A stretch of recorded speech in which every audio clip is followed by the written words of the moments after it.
সালটা 2006। এখন প্রায় সন্ধে হয়ে আসছে।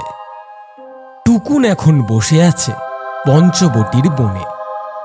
তাদের বাড়ির কাছে চারপাশে বড় বড় গাছপালায় ঘেরা এই পোড়ো জমিটাকে বলে পঞ্চবটির বন।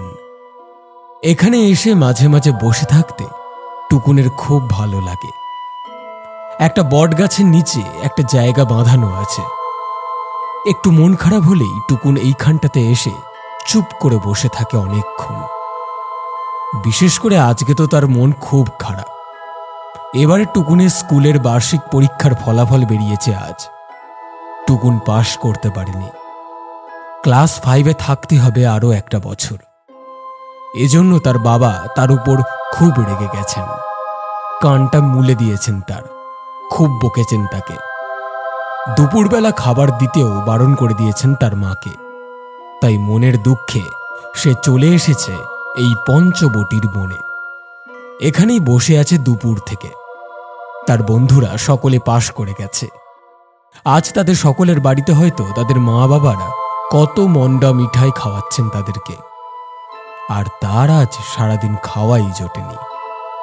কি করবে সেও তো চায় বাকি সকলের মতন পাশ করতে, পরীক্ষায় ভালো রেজাল্ট করতে। কিন্তু কোনো পড়াই যে তার মনে থাকে না। পরীক্ষার সময় কোনো প্রশ্নেরই উত্তর যে তার মনে আসতে চায় না। এটা কেন কেউ বিশ্বাস করে না? কেন যে কেউ তাকে বোঝে না?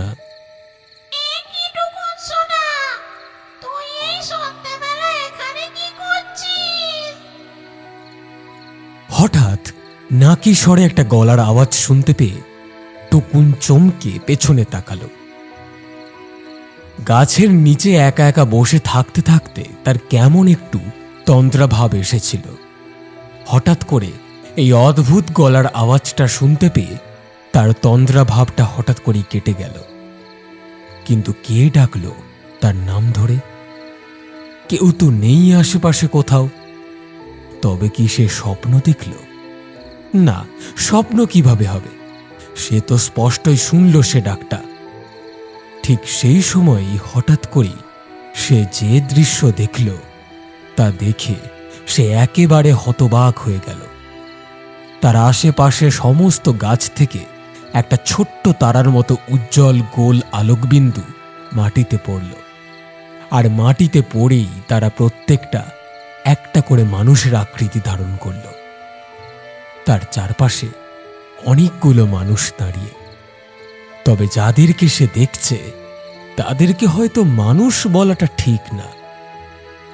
তাদের প্রত্যেকেরই উচ্চতা অত্যন্ত কম, কারোরই 4 ফুটের বেশি হবে না। দেখে বয়স বোঝার উপায় নেই। 7 বছরও হতে পারে, আবার 70 বছরও হতে পারে।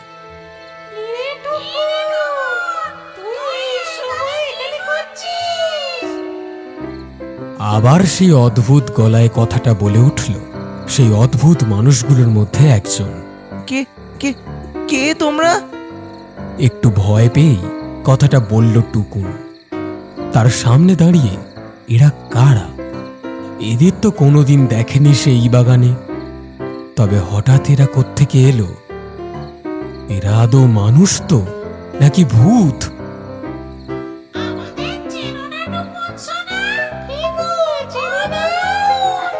কথাটা বলে হঠাৎ করে হি হি করে হেসে উঠল ওরা। নির্জন অন্ধকারে এই বনে তাদের এই হাসি শুনে টুকুন ভীষণ রকম ভয় পেয়ে গেল। এই, তোরা এই ছোট ছেলেটাকে ভয় দেখাচ্ছিস কেন রে? হঠাৎ করেই পেছন থেকে একটা গম্ভীর কণ্ঠস্বর শুনতে পেল টুকুন।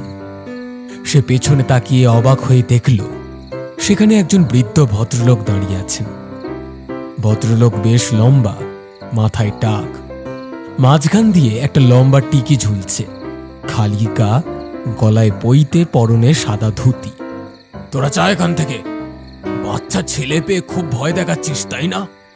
আবার গম্ভীর গলায় কথাটা বলে উঠলেন সেই ভদ্রলোক।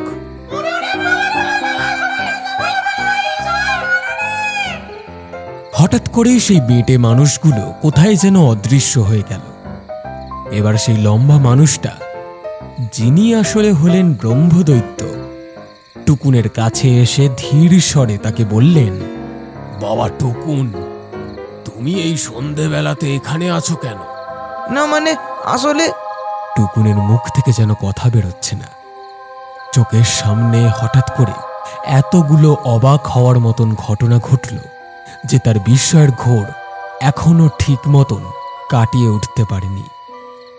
এইখানে বসো তুমি। ভয়ের চোটে টুকুন উঠে দাঁড়িয়েছিল। তাকে বসতে বলে সেই ব্রহ্মদৈত্য নিজেই বসে পড়লেন শানের উপর। টুকুনও তার কথা মতন বসল সেখানে। তার কথার মধ্যে এমন এক অদ্ভুত মায়া মেশানো ছিল যে টুকুন সেই কথাকে অগ্রাহ্য করতে পারল না। কি হয়েছে বাবা, তোমার এরকম মন খারাপ কেন? টুকুনের মাথায় হাত বুলিয়ে তাকে কথাটা বললেন ব্রহ্মদৈত্য। কে তুমি? অবাক হয়ে সেই আগন্তুককে কথাটা বলল টুকুন। আমার নাম ব্রহ্মপদ ভট্টাচার্য। একটু মুচকি হেসে টুকুনকে বললেন কথাটা। তুমি আমাকে ব্রহ্মদাদু বলে ডাকতে পারো। দাদু? অবাক বিস্ময়ে কথাটা বলল টুকুন। তার দাদু অর্থাৎ তার মায়ের বাবা মারা গেছে সে যখন খুব ছোট ছিল তখন। তাই জ্ঞান হওয়ার পর থেকে নিজের দাদুকে কোনোদিন চোখে দেখেনি সে।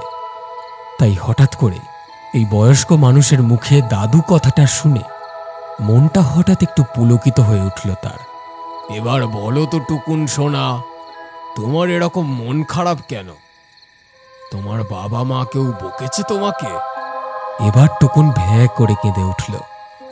কাঁদতে কাঁদতেই সে ব্রহ্মদৈত্যকে বলল কথাটা। ও টুকুন সোনার তাহলে এই কারণে মন খারাপ। সব শুনে কথাটা বললেন ব্রহ্মদৈত্য। তুমি চিন্তা করো না, পরের বছর থেকে তুমি প্রতি ক্লাসেই ফার্স্ট হবে। ফার্স্ট হব আমি? কথাটায় টুকুন এতটাই অবাক হলো যে তার মুখ দিয়ে হঠাৎ করে বেরিয়ে এলো কথাটা। হ্যাঁ, আমি এই ব্রহ্মপদ ভট্টাচার্য তোমাকে আশীর্বাদ করছি। পরের বছর থেকেই ক্লাসের সকলেই তোমাকে ফার্স্ট বয় বলে চিনবে। ফেল করা তো দূরে থাক, ক্লাসের সবচেয়ে বেশি নম্বর পাবে তুমি। ব্রহ্মদাদুর কথা শুনে আনন্দে টুকুনের চোখ দুটো চিকচিক করে উঠল। এ কি টুকুন, তুই এখন এখানে বসে আছিস? বাড়ি চল বাবা। হঠাৎ করে তার মায়ের গলার আওয়াজ শুনতে পেয়ে সে সামনে তাকিয়ে দেখল তার মা এসেছেন এখানে তাকে বাড়ি নিয়ে যেতে। না হয় তোর বাবা একটু তোকে বকেছেই, তাই বলে কি বাবার উপর রাগ করে থাকতে আছে কখনো? বাড়ি চল বাবা, খাবি চল। শান্তভাবেই টুকুনকে কথাটা বললেন তার মা। তার মায়ের কথা বলা দেখে টুকুনের কেমন যেন একটু অবাকই লাগলো। যেন মনে হচ্ছে সেখানে টুকুন একাই বসে আছে। তার মা কি তবে ব্রহ্মদাদুকে দেখতে পাচ্ছেন না, নাকি ঠিক খেয়াল করছেন না? চল বাবা। টুকুনের হাতটা ধরলেন তার মা। টুকুনও উঠে দাঁড়িয়ে তার মায়ের হাত ধরে রওনা দিল বাড়ির পথে।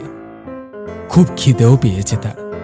যাওয়ার সময় পেছনে ফিরে হাত নাড়িয়ে ব্রহ্মদাদুকে কিছু না বলে টাটা করল টুকুন। ব্রহ্মদাদুও মুচকি হেসে তাকে টাটা করলেন। আজ টুকুনের খুব আনন্দ হচ্ছে। ব্রহ্মদাদু খুব ভালো। তিনি যখন বলেছেন তখন নিশ্চয়ই পরের বছর থেকে সে পরীক্ষায় সবার সেরা হবে, আর কেউ তাকে বকবে না। পরীক্ষায় ফেল করার জন্য কেউ তাকে উপহাস করবে না। তার ব্রহ্মদাদুর বলা কথাগুলো এখনো টুকুনের কানে ভাসছে। তুমি চিন্তা করো না, পরের বছর থেকে তুমি প্রতি ক্লাসেই ফার্স্ট হবে।